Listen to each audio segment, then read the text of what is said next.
Welcome to the Monday Night Raw review here on the WWE podcast. It is Tuesday, July 12th, 2022. We've got a lot to discuss tonight, but I've got a co-host here to help me through it.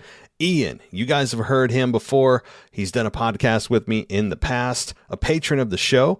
I'd encourage you guys to go on Patreon as well, because that's one of the benefits of going to Patreon and becoming a supporter of the show, because you get to come on and do just this. And I had a lot of fun talking with Ian with Monday Night Raw, with all the big stories coming out of it. Brock Lesnar destroying the Alpha Academy, Paul Heyman's interaction with him, of course, the women's disqualification that between Carmella and Bianca Belair, Becky Lynch demanding she be in the championship picture, and so much more, including Edge's latest teaser. So we're going to talk about that and the entire show right after this.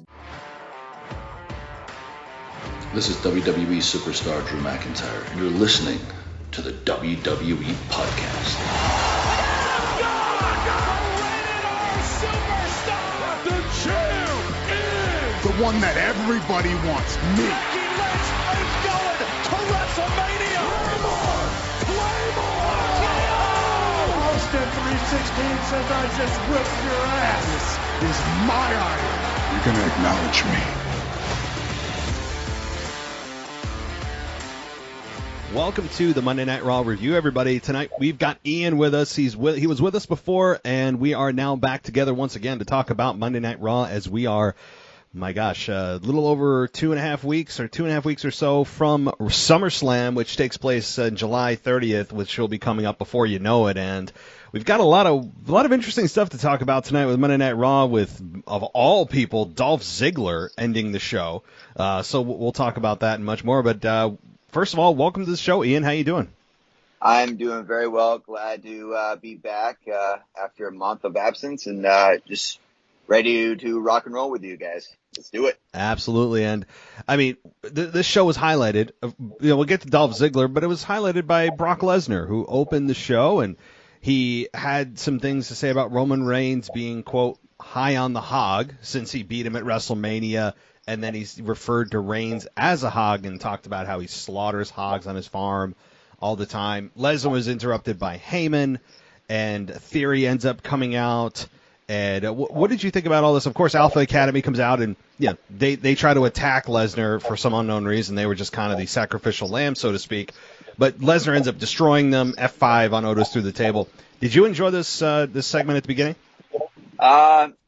Probably right in the beginning, because it's more that shock reaction, just get Brock Lesnar right in the beginning. I see that trend for Raw or even SmackDown, where they started off at a high level, but then it kind of tears down. But I mean, even with Brock coming out, they were late on his pyro, and he even laughed about it. He acknowledged, he kind of did his movement, and the pyro came like 5 seconds later. But yeah, and then just I don't know what's going on with this, with Paul Heyman, because going back to SmackDown and just the way he's talking about Brock Lesnar, you always remember his intro to Brock Lesnar and how much passion he has into it. And I don't know, for me, I kind of got another Paul Heyman hinting on betraying again. I just got different vibes from him. He because when he talks about Roman, it's, he still praises him, but you can tell he wants to do the reigning, defending, what he did with Brock. And then, even with Austin Theory, I don't know. I'd like to see him just kind of lose that briefcase right away. I don't think he's I think he's got a lot of potential, but it's way too soon for him to be a champion. And, I don't know what was going on when he showed the video of Brock F5ing him at Elimination Chamber, and they just blacked out half the video. So, but yeah, I mean, it's still a good intro for Raw for sure.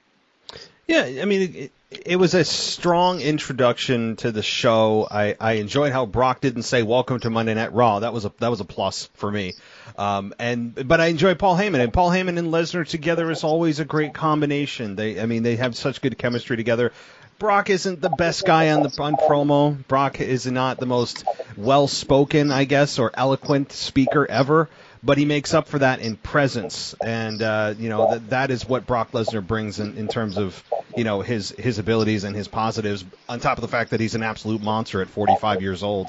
And Theory, like you said, I don't know. I'm a fan of Theory. Like, I get what Vince sees, and I understand why he's in that position, but I agree it's a little too soon for Theory to capture a major championship. There's a few steps before we get there. I'm not ready for it either, and I hope that it's a failed cash-in. I really do hope it's too soon for him, and I hope it'll be a failed cash-in at SummerSlam, which he's called his shot. I don't know why he's being so open about it. You'd imagine that a heel would not be so open about his plan, about what he's going to do at SummerSlam.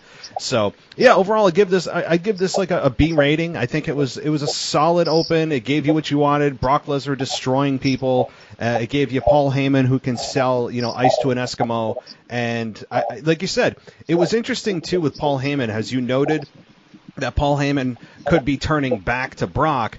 The only evidence for that is, at least on Raw that I saw, is that the Usos were watching him backstage. If you notice that, it was only a few seconds that they shot to the Usos watching Paul Heyman with kind of these this skeptical look on their face about Brock, or looking at Paul Heyman when he was speaking. So, do you really think that he could turn back to Brock? I mean, would you feel like that'd be a little kind of weird, or do you think that could happen?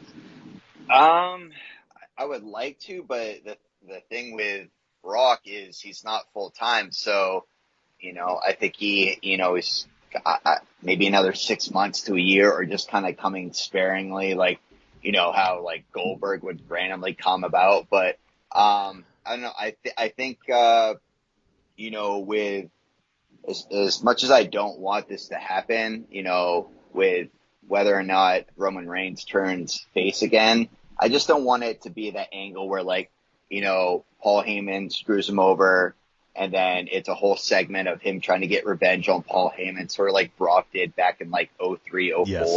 Mm-hmm.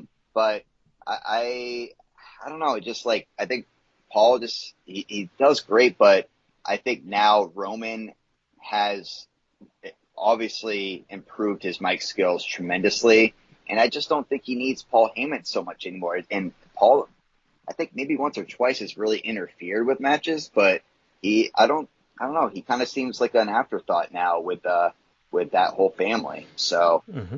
I don't know. That is a weird dynamic, given how talented Paul Heyman is on the mic. He's a guy that is just so good and has carried Brock Lesnar through his Universal Championship run several years ago. I mean, he was excellent, and he cut some A+ promos on a weekly basis. But yeah, it's almost as if they don't need Heyman right now. I mean, he's an addition. He's not a subtraction, but it's not needed for Paul Heyman to be there, because Brock Lesnar is just being himself. That's Brock Lesnar out there right now, and that's what's fun to watch. So, all right, well, let's get on to the show here in terms of wrestling, and we got Finn Balor versus Rey Mysterio. Finn Balor beats Rey Mysterio after hitting the coup de grace.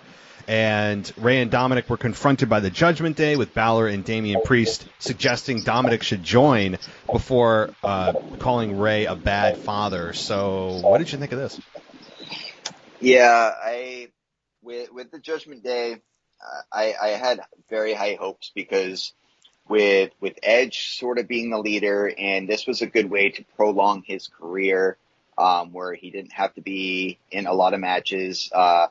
Obviously, he's still in the backstage mentoring other wrestlers, but to be on TV and mentoring, whether as a good guy or a bad guy, it's getting these younger guys. I mean, obviously, they're not the youngest; they're not in their 20s, but without him, there's no direction, and it's almost. I kind of laugh at it. It almost reminds me of the Retribution. It's just they come in hot. And now it's just sort of an afterthought. And, all of a sudden, Finn Balor's wearing his long black tights. I don't know if that's just to make him more like evil-like, but I don't know. After Finn being a face for so long, I have no fear in him. There's no I think if anything, bring the demon out of him, just sort of make him scary. But we've been wanting a push for a Dominic heel turn for a while, but I've just noticed over the last couple months, it just seems like he's using his father Ray as a crutch. Like I think I said this in the last podcast I was in. He needs to go down to NXT and work on a few things. His moves and stuff are great, but his promo skills, you forget, like, when you go back to Austin Theory, I forget that he's 24 years old, but his mic skills are unbelievable.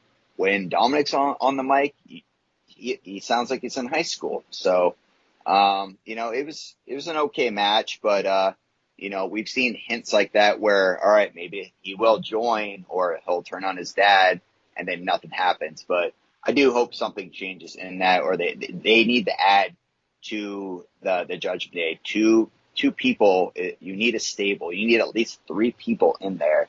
And not one of them has really, I mean, obviously Finn has talked more, but there's really no leader in that. And who knows with this whole, like, mysterious videos and we all know it's Edge. Mm-hmm. I don't know if he somehow is going to go back to Judgment Day and it was just like, tricking us all, but they need more people in the Judgment Day, because you give it another month and they're not even going to be in a pay-per-view, let alone Raw. It's really amazing, where the Judgment Day was just 5-6 weeks ago, being an absolute shining light of Raw, to just cutting good promos. They had direction. They felt important. They were helping build the younger stars, which is the point of every faction, and that's what it should be. And it was awesome. And then Rhea Ripley, of course, joins, and you're like, this is great. And Edge gets banished, which made no sense. And then Rhea Ripley, of course, gets an injury. She's out. And the group disappears before Money in the Bank, and they're just off TV for weeks. And it's amazing. I mean, just off of a cliff. And, yeah, those promo videos, I think, are for Edge. I don't know how they're not. I said it was Bray Wyatt. I think I've finally been convinced that it's Edge, given especially this week with the John Cena hat or the shirt or something that was burning, the You Can't See Me merchandise.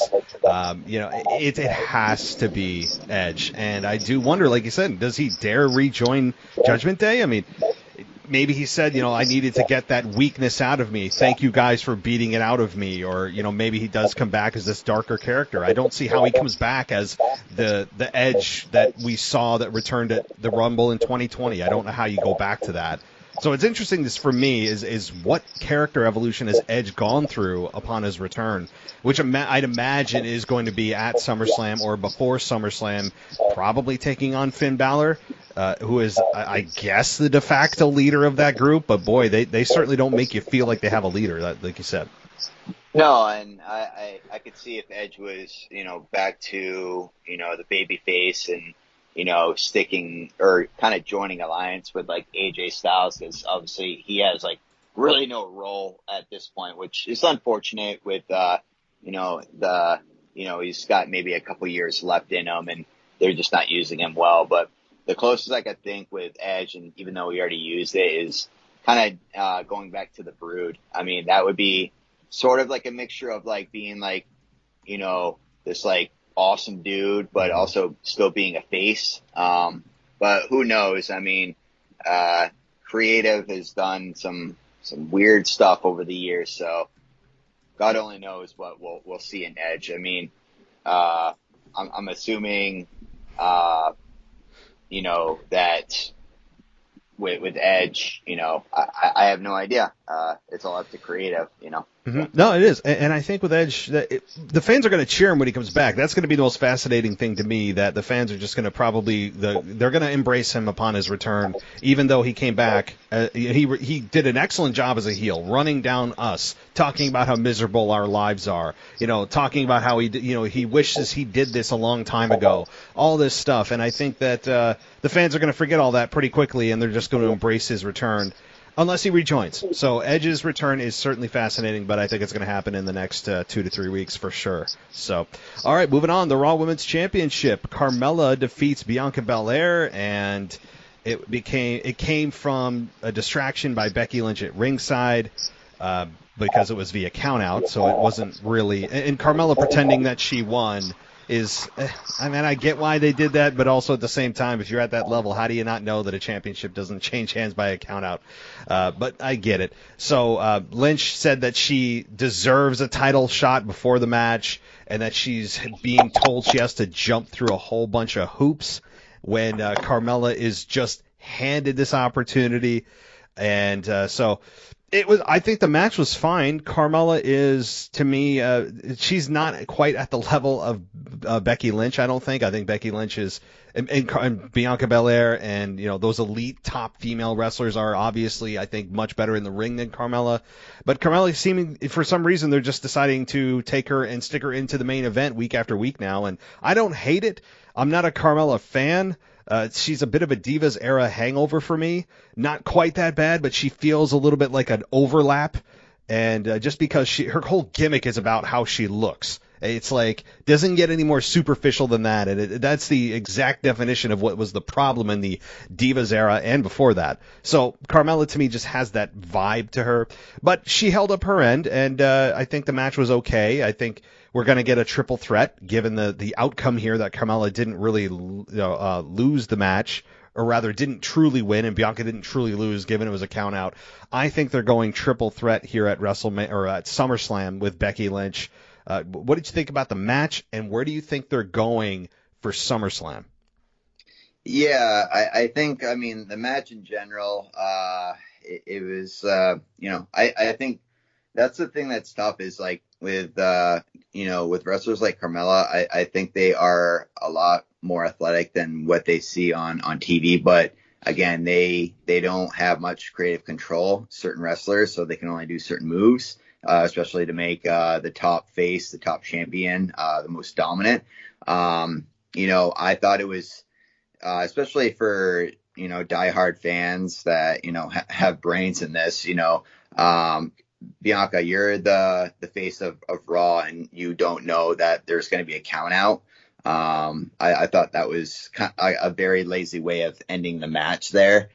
This doesn't because in a way, like, I understand that might set up for the triple threat, but it's like, you don't really need to protect, Carmella in this situation. Like, I've lost count how many times they've had a championship match. I swear she and Bianca and Carmella have had the most matches against each other for that championship. But I would assume, I'd like to think that Becky would would take the belt off of Bianca. Like, I know we've spoken about it before, but it's time to do a little bit of rebranding for Bianca, because she's getting pretty close already. She hasn't been here this long, but she's getting pretty close to that, that John Cena, the same gimmick, the same talks, all that. And she can easily use all the words and gimmicks that she does and turn it right into a heel.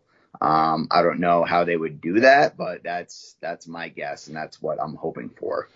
I think it's really super. All they have to do with Bianca is just give her an attitude. She already has everything else set up. I mean, she is a heel through and through, other than just she comes off endearing. If she comes off a little arrogant, EST is the definition of narcissism. You're saying the fastest, the strong. I mean, you're just the most superior human being ever, is what she's saying. And somehow she's been able to pull it off as a babyface character, which is really, truly amazing when you think about it. So credit to her, but it's an inch away from being a heel. It's just a small tweak, I think. And like you said, the reaction is starting to really wane. And I feel the same way about Ronda Rousey. I know we're not talking about SmackDown, but Ronda Rousey's kind of in the same boat. I would argue she's even further along to that heel turn. I would love to see Bianca and Ronda both flip. I think they're both ready to go. I think you would freshen their characters up instantly. I think Ronda, especially Ronda, when you look at her, but Bianca and Carmella, I agree.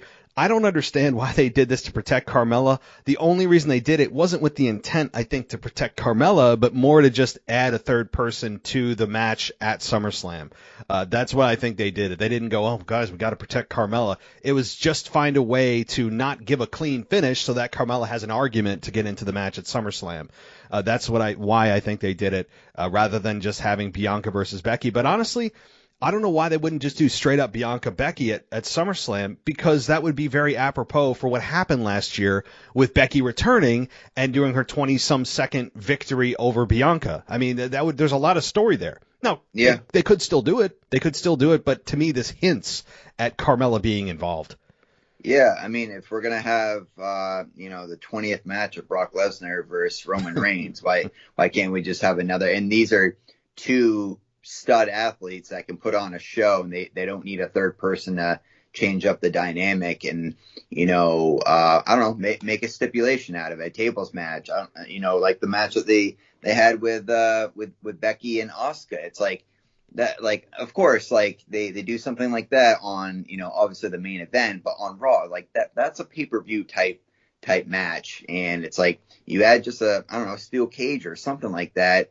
They would do wonders with it. Those two are incredible talent, and you don't need a third person to kind of mix it up or whatnot. And for me personally, I think Becky is so popular with the fans that I prefer her being a face than a heel. Her heel is just, it's more whiny and just like, it's not intimidating, and it's already old. It's just, I don't believe it at all. I just think that switch with Bianca. The only thing is with Bianca, I would just hope, because obviously a lot of people that switch over to a heel, like reference to Seth Rollins, he cut like a lot of his athletic ability, because of his heel characteristic. And I'm just, with how Bianca is, she's so athletic. I would hope that, she wouldn't, take away some of her moves because she would be a heel, sort of like Rhea Ripley. Like Rhea's definitely taken a few of her moves away, because, certain heels have to do that, to get, to steal certain wins or to cheat and whatnot. Mm-hmm. So.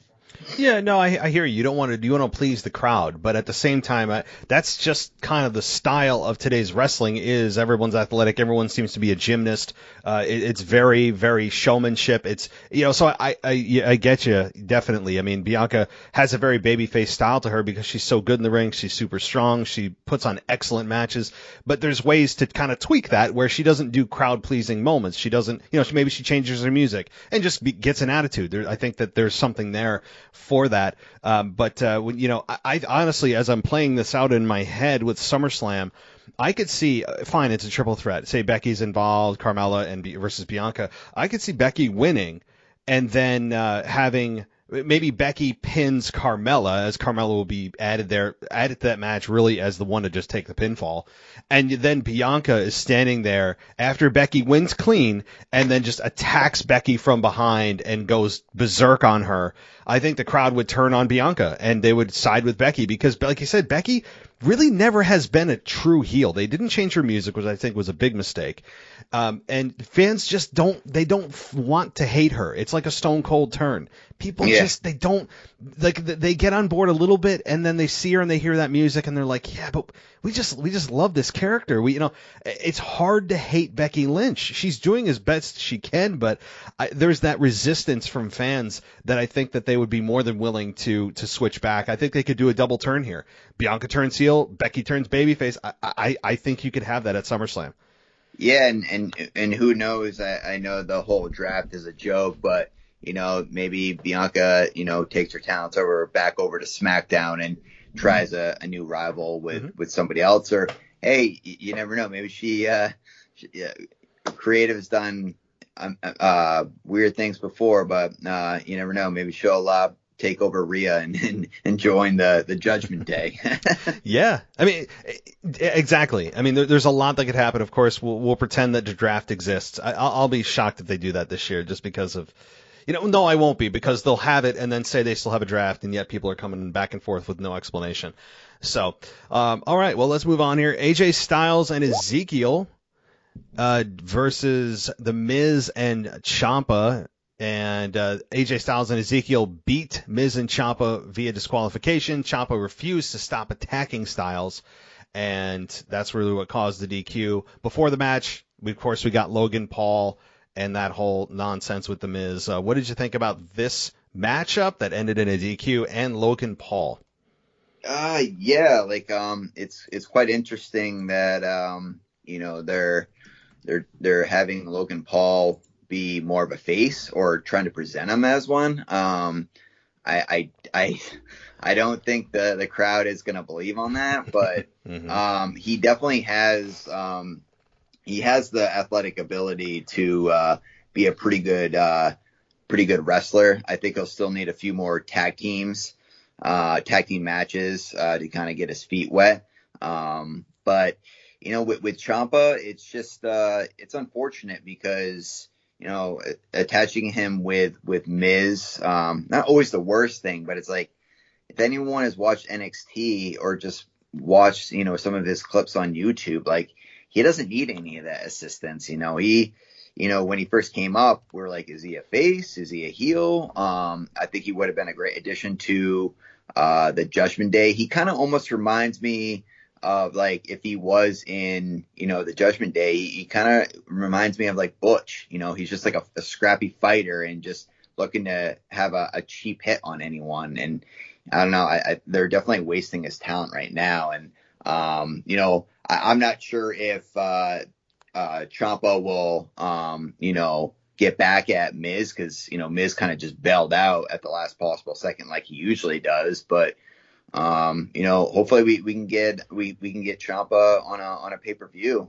even if it's a small segment, but not sure if they're leaning towards another tag team matchup, where, Logan Paul is facing Miz, and I don't know what the partner situation will be, or if it will be one-on-one.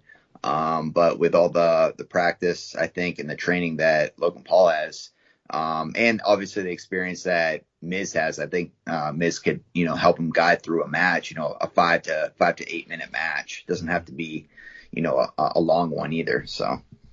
I mean, Logan Paul, first of all, I really have no interest in him. And now my tune may change as I see him evolve in WWE, but to me, I still look at him as kind of the celebrity that's coming in, and that WWE is simply trying to capitalize on the 23 million subscribers he has on YouTube. And I get it.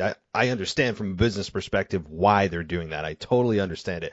But from a fan perspective, it's just like this dude is, like you said, if they're trying to hilariously bring him in to get the fans to cheer for him, I don't know what they're thinking. They tried this. Didn't they already try this like twice at WrestleMania last year? And Kevin Owens gave him a stunner, and like people lost their minds. And they have lost every single time they've tried to bring him in as a heel. He is born to be a heel. He's a celebrity that has come in. He's done some things questionable in his past that people may or may not have forgotten about. He feels like an entitled D-bag. I mean, he just got that feeling to him, and that's a compliment if you're bringing him in as a heel. If they're going to – I want to see the reaction. If they try to position him, and it seems like they are, positioning him as a babyface, I would love to see that, because as much as The Miz has been a heel for pretty much his entire career, the fans will side with The Miz because he has been there longer. There's the respect factor. Logan Paul's an outsider. He has taken the fast track to WWE because of his social media status. That's the only reason he's in the position he is because of social media. Other than, I mean, yes, he's a good athlete. He's a legitimate tough guy, no doubt. But social media is the only reason he's where he's at. And so I think people are going to see that, and they're going to boo the hell out of Logan Paul. There's just no way. And next week they're going to get a test run because he's coming to Raw. Stay right there. The WWE podcast will return after this quick break. Let's get back to more great wrestling audio.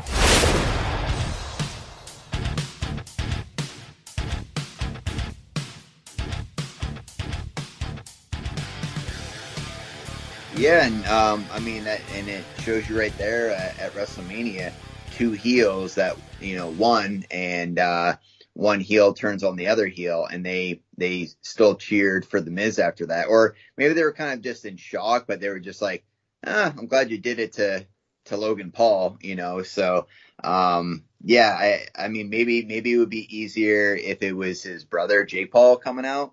I think, to my knowledge, it seems like he's got more heat on him than Logan Paul. But, yeah, it would be interesting. And Miz is one of those guys where, yes, we're annoyed by his repetition of Miz TV and the same quotes that he'll always say, but believe it or not, when he's done, we're gonna miss him. We're gonna miss him dearly. So, Yeah.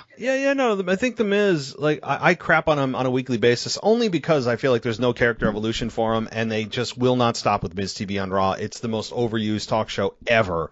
I don't understand. They use it as like a catch-all, and they know it's a landing spot where it can be anything they need it to be. So I understand the reason they do it, but it's just too much, and there's so little character evolution from The Miz. He's good on the mic, but it's like I'm watching a rerun every week with The Miz, with how he looks, the way he talks, the way his show is laid out. It's just insert wrestler X, and The Miz does this and this and this, and he's going to say this. That's the problem I have with his whole character. So, but the match itself here, I don't want to crap on the match, but it ended in a DQ because Ciampa refused to stop attacking Styles, so the ref stopped the whole match, and Ciampa, like you said, he's going to be protected as he should be. But the way that you're talking about NXT, when Vince brings up a talent, he is going with the assumption that nobody that watches Raw or SmackDown has ever seen this guy. So he can't use that pretext to say, oh, well, we're not going to do it the way we normally do, because people know who he is. He is going with the assumption that most people don't know who the hell he is, so they have to bring him up in a different way, which I think is a big mistake. Honestly, all they have to do is just run a video package of NXT of what he's accomplished, and people will be caught up in like 2 minutes, even if you've never seen his work. So, I mean, that's a whole nother issue. But they're protecting Ciampa as they should. The guy's an excellent worker. He's good on the mic. There's really no complaints here, but I don't want him being viewed as this rookie. Like, that's not who Ciampa is. No, and that's one thing I'm hoping, from what the news I've gotten, where Triple H, I guess, he's back in NXT, and I guess has an even bigger role than what he did before, and with everything that's happening with Vince, I've always been for the last 3-4 years, I'm just waiting for someone else to take the reins. Like, it's just, I know he's probably just looking at the numbers and seeing how much money he's making, but it's just, I don't know. I feel like you could take anyone from like that watches it and they're in high school or in college, and they can write better episodes than this. It's just sad sometimes, but we hope for the best. That's all we can pray for. Mm-hmm. Yeah, no, it is. It's true. I mean, and maybe you get your wish with this hush money. We'll see. Yeah. We will see. All right. Next up is Alexa Bliss and Asuka, who defeated Nikki ASH and Doudrop after Bliss hit Nikki with a DDT. What did you make of this? I was actually happy to see the DDT as like her finisher. People, like, for a while that I think that was I could be wrong, but I think it was Jake the Snake. Mm-hmm. That was his finisher. It could be somebody else, but that really was like a very impactful move. And just her being able to do that and get the 1, 2, 3 was great. But also at the end of it, when her hands were raised up and everything, I was sort of waiting for her to hit her partner. Like, I don't know, like it wouldn't make any like real sense, but it's just like, at least it would give her character, like, she's almost like just neutral. She's not a good person, a good wrestler, or like a bad, face or heel. She's just kind of, I don't know what is going on right now. Again, that's another person that could have easily just been thrown into the Judgment Day. Like, she would have fit in perfectly with, how she was doing that. And she really does have a lot of talent, and they're just not using it. The only thing I could think of with these random tag team matches is if they're just sort of testing it out and see, all right, let's not bring out these tag team titles out or have some type of tournament. Let's just see like how many type of, tag matches we can get.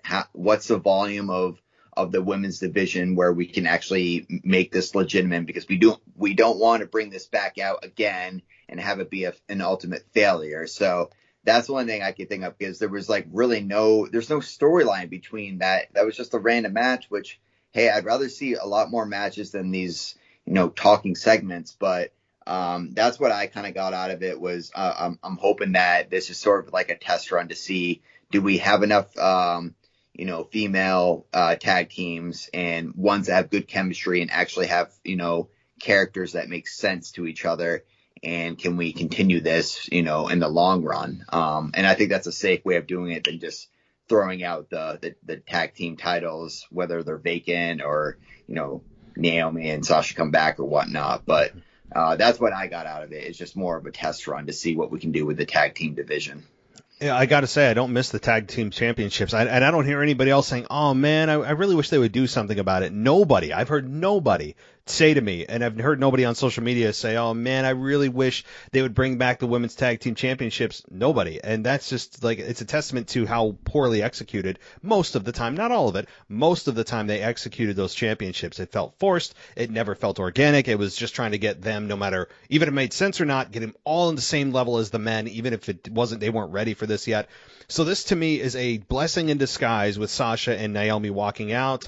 If they come back or don't, right now they have the benefit of being able to quietly kind of put them on the shelf, the championships, until they've established a women's tag team division. We're going to really find out, now that there's no championship for the time being, if they're going to truly take it serious by building a tag team division and then introducing the tag team championships. That's how they should have done it. Instead, they introduced the championship with no tag teams. So now they have the opportunity to do it the right way, and we'll see if they actually are able to do it. And to your point about the DDT, I like when they reestablish things that should be finishers as finishers. DDT is one of them. Think about what you're doing. You're driving all of your body weight and putting it on the skull of that individual and driving it into the mat. I mean, it should be a finish. It's a knockout move. I mean, it should be, along with the super kick, which Dolph Ziggler has reintroduced, as well as Carmella, who uses the super kick. The Usos overuse it, but they also have used it as finishes at times.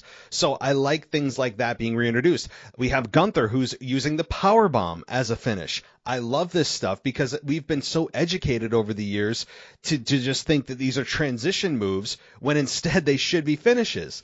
I love this kind of stuff. And like you said, yeah, Alexa Bliss would have been a perfect fit in the Judgment Day, no doubt.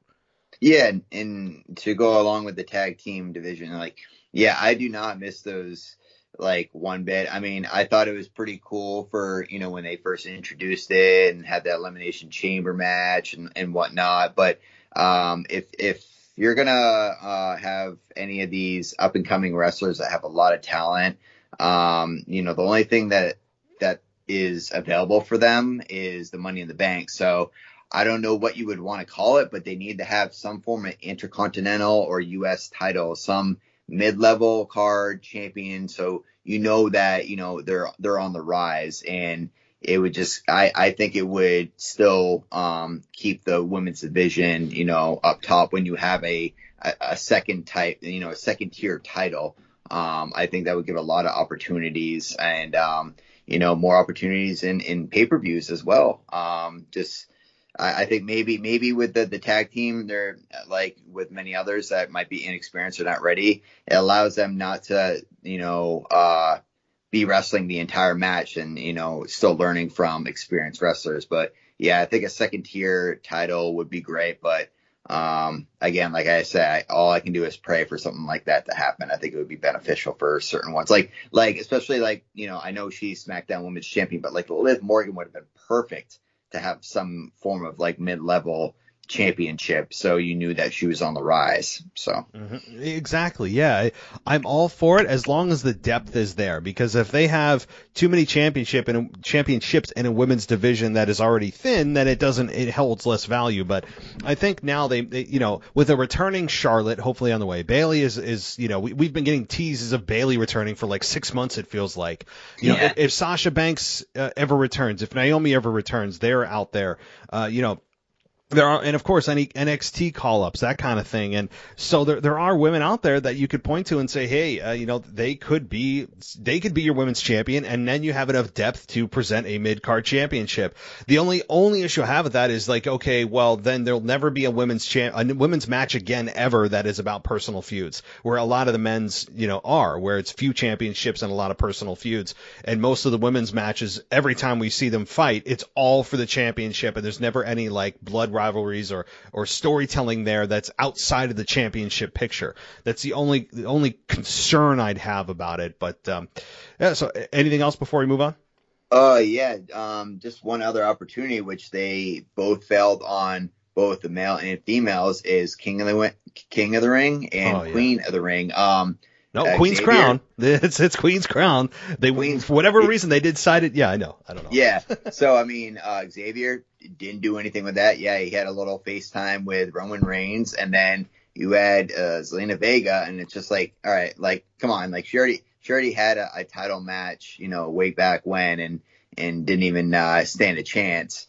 So I think that's another one right there, because I remember years past when you won that, like, that's essentially you just won a number one contenders match to face whatever champion of your choosing. So besides Money in the Bank, that would be another one right there. Hopefully that maybe they'll change that narrative as well. Unfortunately, all the King of the Ring, and we'll call it Queen of the Ring because that's what it is. The only benefit you get from that now, perceivably, is that you get to dress up and play pretend as an actual king or queen, and everyone else around you is supposed to pretend that you are as well. I mean, that's all you get. You get to play dress up for a few months. That's the only prize you win.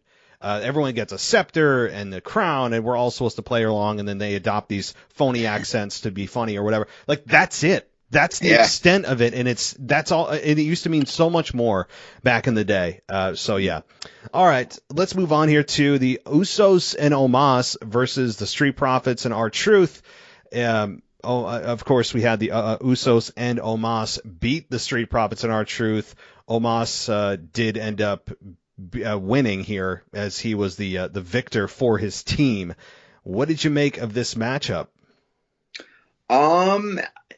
It was okay. Like, again, repetitive, because we all know that with these tag team titles, I'm not sure if they're gonna lose them before Roman, loses his titles. My guess is, I in a perfect world, I'd like to see the Usos lose them at WrestleMania as well as Roman lose it, and it just all crumbles all at once in the big stage. But it's definitely a hint that, Omos is going to be the special guest referee, which that just solidifies them retaining the titles at SummerSlam. But any chance I get to see Montez Ford out there, I know we've talked numerous times about this. He's a future main eventer, I think, and they don't necessarily need to break up the Street Profits. They can kind of go the route of, like the New Day, they're just kind of supportive. They don't really need to,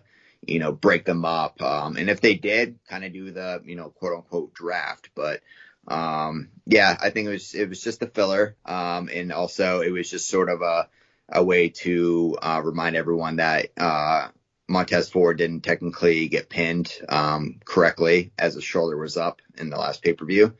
But yeah, it was something to watch. Again, it was a filler for me. But again, I always enjoy seeing Ford out there and see how high he can get up in the air.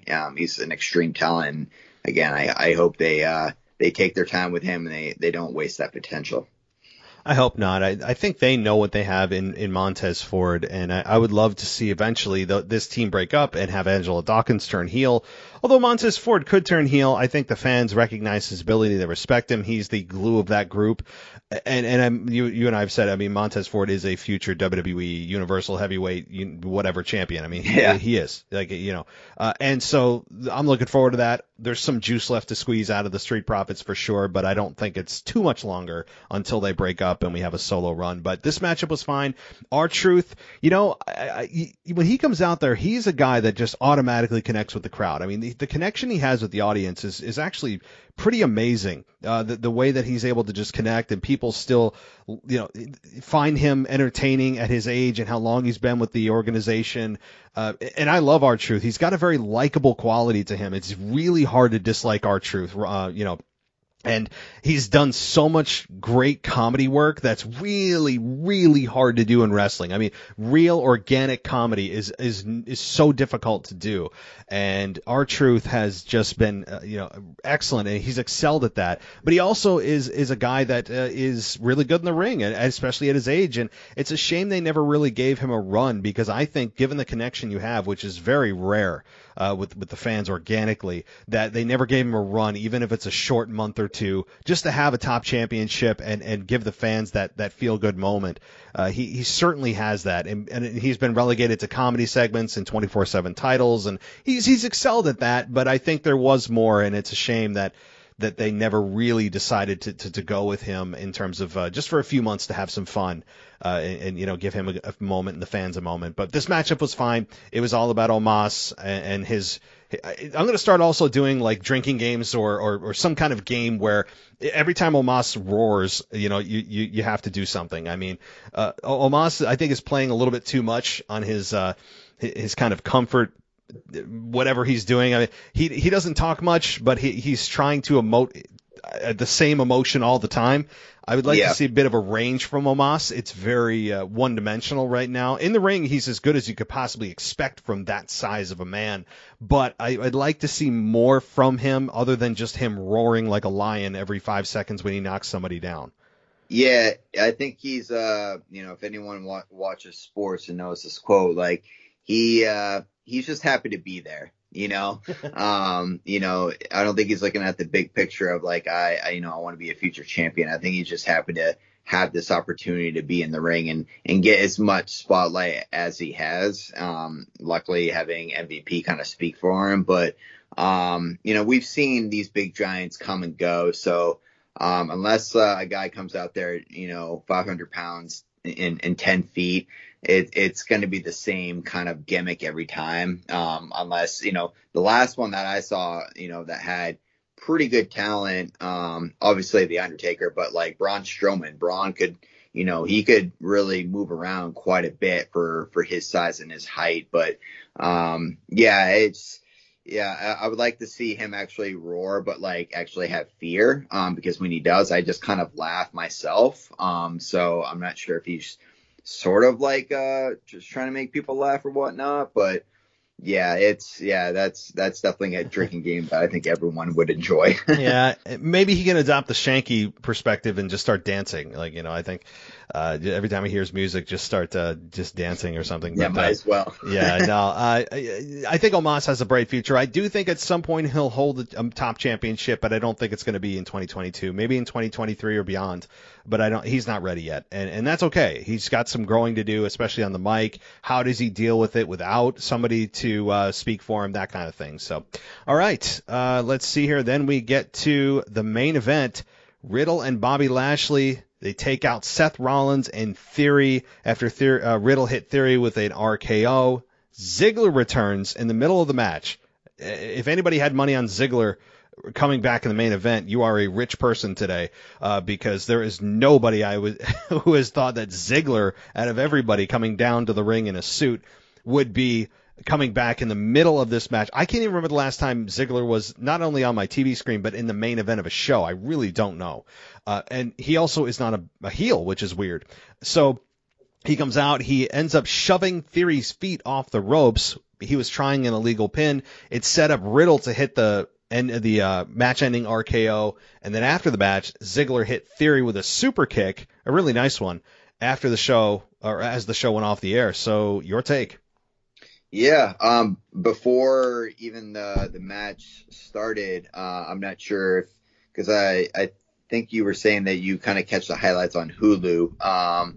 So there was a little backstage segment with Bobby Lashley and Riddle, and you know how Riddle goes on his rants and stuff, and he name drops the Stranger Things. And, I saw that. Yes. Yep. Oh, I just lost it there, and but it was just funny because I at first when Bobby Lashley being a babyface, I was just like, I really did want that to happen because I did like him as a babyface, in his first run with WWE, but this one it was just kind of forced. But I think him being around other babyfaces, like he kind of blends in, so the spotlight's not totally on him.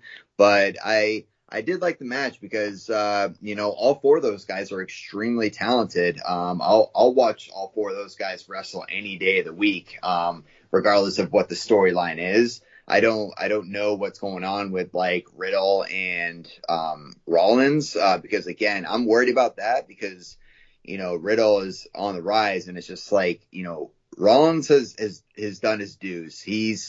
He has taken loss after loss. He's putting people over. It's time for him to regain some dominance, as a heel, as a champion. If that happens in 2023 at the Rumble or WrestleMania, whatever. But, no, it was great. The one thing that, I'm sort of getting tired of is the spears through, the barricade. That it seems to be happening a lot, more often than not. The only thing I did like about it was I didn't see it coming, with the video angle. But, and then with, what's his name? Ziggler. It was just kind of random and literally like out of nowhere. Like it made absolutely no sense. Him just sitting there. The only thing I can say is to WWE creative, please, from the bottom of my heart, do not F this up, please. Because I loved seeing Ziggler as a face when he was on that Intercontinental run with Miz years ago.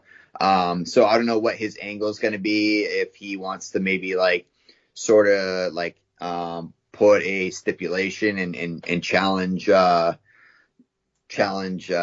Theory for that Money in the Bank. I don't know, or screw them over and then they'll have their own storyline. But we've seen things like this happen all the time where there's heel or face changes, but then there's no direction, there's no explanation in the next week or the week after that.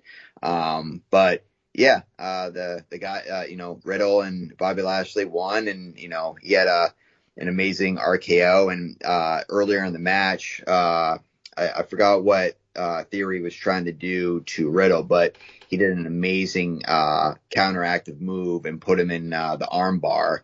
That's just coming from his MMA days, but like I said, the match itself was great, and I just love seeing I was surprised by the chemistry by Bobby Lashley and Riddle, because they've never wrestled together as a team, but all in all, it was great. But definitely right at the end with that super kick, I might be speaking out of context or, but whatever. But when I saw him do that super kick, I felt a little bit of HBK on that one. Yeah, I know it gets used a lot, but that one felt very sweet.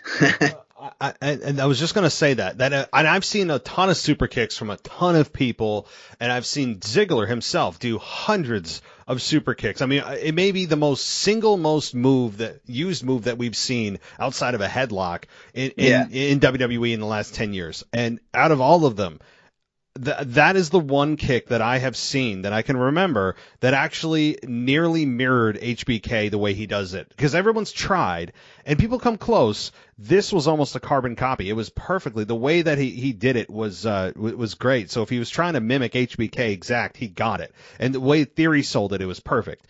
So yeah, I would agree. It was the most HBK-esque kick I've ever seen outside of HBK himself doing it. So, props to that. I don't know where the hell they're going with Ziggler. I don't think anyone knows. That's the point. But I also have low confidence that WWE knows where they're going, given how they don't seem to know how to even mid-range book, that they just do stuff. And they're like, well, we'll figure it out on the back end. We'll just do this and it'll work itself out. I feel like a lot of production meetings go that way because that's the result of a lot of things that they do is they do something, it's interesting, people are like interested and, oh my God, where are they going with this? And they, get rid of Edge, or they do Retribution, or they do Raw Underground. And you're like, okay, this is interesting. You have my attention, and it goes nowhere. And I don't have a whole lot of faith that they have a long-term story for this. And if they do, wonderful, but they haven't given me a lot of evidence to think otherwise. But I'm all for it. Like Ziggler, like you said, I remember that was the most memorable part of his career for me was the Intercontinental Championship matches he had with Miz, and I think he put his career on the line at one point, and he was getting very emotional, and that was the most I ever felt for his character. And if they do that again here, I have no problem with him going babyface. I just hope that his promos aren't all screaming, because I feel like Ziggler yells a lot in his promos, so maybe he could find his promo voice that isn't all just yelling. But he's good on the mic. Obviously, we all know what he is in the ring, and so I'm cool with it. If anybody's a Ziggler fan out there that's like, hey, they haven't done anything with him, he's never in the main event. Well, you got a little bit of something to hang your hat on here, of Ziggler potentially being in some kind of main event title picture. Maybe it's not the Universal Championship or the Heavyweight Championship, but it could be the Money in the Bank briefcase, or it could be the United States Championship if Theory wins that. I mean, so there's different directions they can go, but it has me interested, and people are like, wow, what the hell? So I'm looking forward to it. The last thing I'll say, and I'll toss it to you, with Seth Rollins, I'm concerned. Like, I'm legitimately concerned about his career right now. Not that he's not being showcased, not that he's going to get fired or anything like that, or that they've forgotten about him, but just maybe they don't have plans for him. I mean, I keep thinking they're going to get him into the championship picture. Okay, they're going to do it at WrestleMania. Nope, Brock and Roman at WrestleMania. Okay, they're going to do the Money in the Bank ladder match. Nope, Theory wins that. And it's like, Seth Rollins right now is a guy that gets, he beat Ezekiel last week. Okay, I mean, that's the last victory I can think of with Seth, at least in the last few months. So, like, where is Seth Rollins going? He's a polished character, one of the best talents in WWE today. He's in his prime. You don't have to worry about age yet.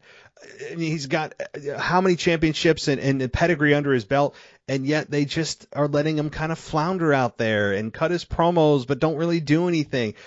Seth Rollins right now, it has me concerned they don't have any long-term plans. Yeah, and I was actually, after rewatching some of the highlights this morning, I looked him up. I'm like, all right, he's 36 right now. Like, especially his style of fighting, he's probably got a solid 4 more years of like that high intensity before he probably has to change up a few of his moves. But and the thing I could see, and I really would like them to split up the titles, because let's not forget about Cody Rhodes, potentially returning back at Royal Rumble. I honestly could see Seth winning the Royal Rumble, taking out, kind of being shady and sneaking a win and getting Cody over, to win it all. But since the belts are separated, Seth goes for the Universal, and Cody, like he said, he wants that WWE championship belt.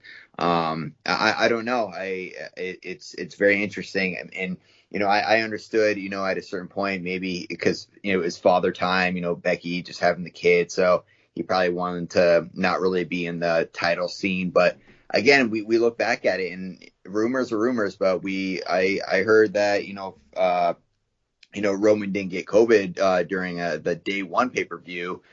Seth was supposed to win that fatal 4-way one, and maybe it would have been Seth versus Roman at WrestleMania for the main event. I have no idea.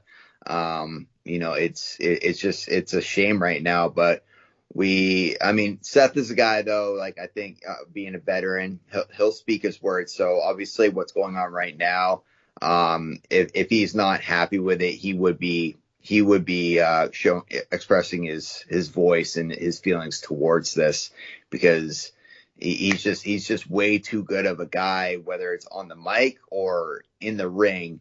And again, these last 2 Money in the Banks, I thought he was going to win. I mean, this would have been come full circle. I know it can be repetitive, but I really saw, Brock Lesnar versus Roman Reigns one last time at SummerSlam. Last man standing. They're at the count of 7 or 8. Seth Rollins has the Money in the Bank, comes right back out, just like that WrestleMania. I know it was similar, but that would have been a cool come full circle again. But yeah, man, I hope he finds a good storyline. And with Ziggler, that to me.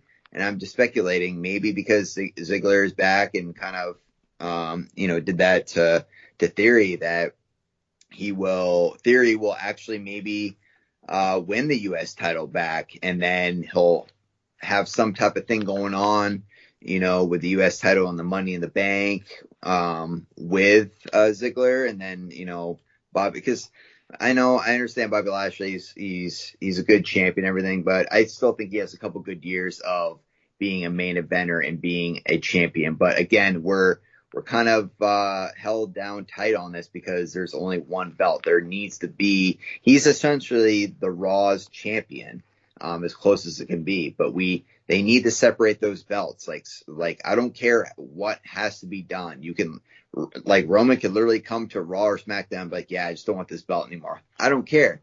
And then we can finally have some legitimate storylines because you are taking away so many good wrestlers' talent and storylines and potential, and you're handicapping it and you're not allowing them to be at their full potential. Like there's only so many wrestlers that can challenge them.